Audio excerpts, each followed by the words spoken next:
Takže zhlboka sa nadýchnuť, vydýchnuť, nadýchnuť a ideme.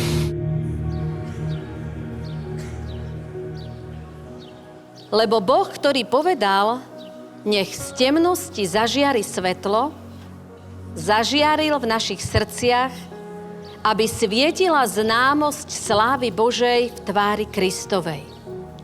Tento poklad máme, pravda, v hlinených nádobách, aby sa ukázalo, že tá prenesmierna moc je z Boha a nie z nás.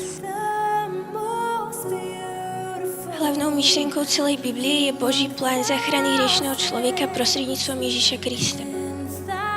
Evangelium nás zvestuje, čo Pán Boh už urobil pre nás.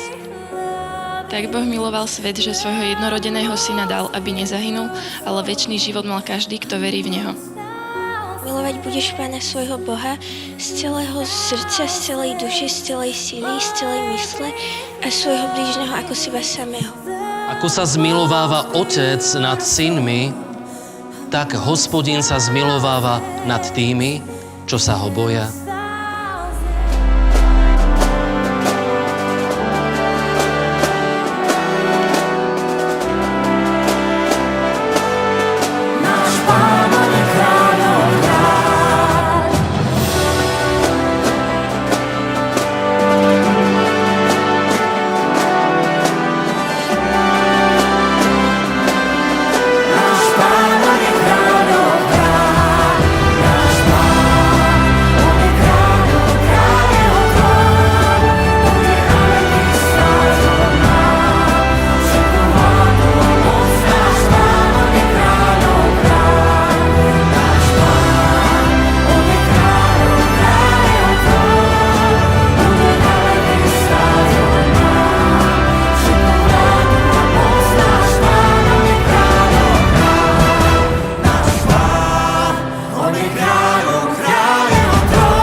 Každý z nás sme takýmto svietnikom.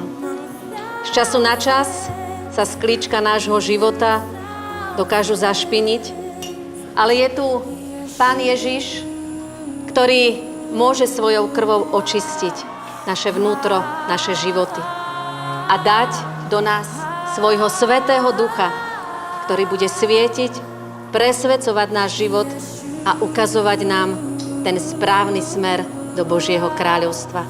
Ježiš mu riekol: Ja som cesta i pravda i život. Nik neprichádza k Otcovi, ak len nie skrze mňa.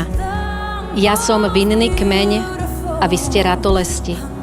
Kto zostáva vo mne a ja v ňom, ten prináša veľa ovocia, pretože bezo mňa nič nemôžete činiť. Lebo to je vôľa môjho Otca, aby každý, kto vidí Syna a verí v Neho, mal večný život. A ja ho vzkriesím v posledný deň. Kto má moje prikázania a zachováva ich, ten ma miluje. A kto mňa miluje, toho bude milovať aj môj Otec, a ja ho budem milovať a vyjavím mu seba samého.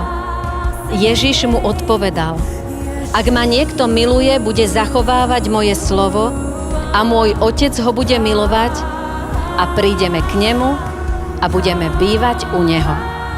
Potom zase prehovoril k ním Ježiš: Ja som svetlo sveta. Kto mňa nasleduje, nebude chodiť v tme, ale bude mať svetlo života. Ak zostávate vo mne a moje slová zostávajú vo vás, proste, čo chcete a stane sa vám. Nové prikázanie vám dávam, aby ste sa vzájomne milovali, ako som vás ja miloval, aby ste sa aj vy vzájomne milovali.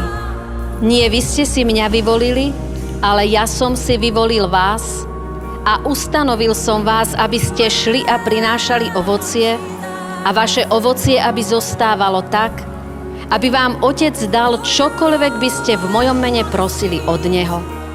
Ježiš hovorí, ja som dobrý pastier. Dobrý pastier život kladie za ovce. Riekol im Ježiš, ja som chlieb života. Kto prichádza ku mne, nikdy nebude lačnieť. A kto verí vo mňa, nikdy nebude žízniť. Ako mňa miloval Otec, a ja som miloval vás. Zostaňte v mojej láske.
Radi, že to máme už za sebou. Takže, že už nemusím sa sústrediť, čo mám hovoriť a čo nie. Tak je dobré. A učila si konfirmáciu? Áno. Takže o rok znovu?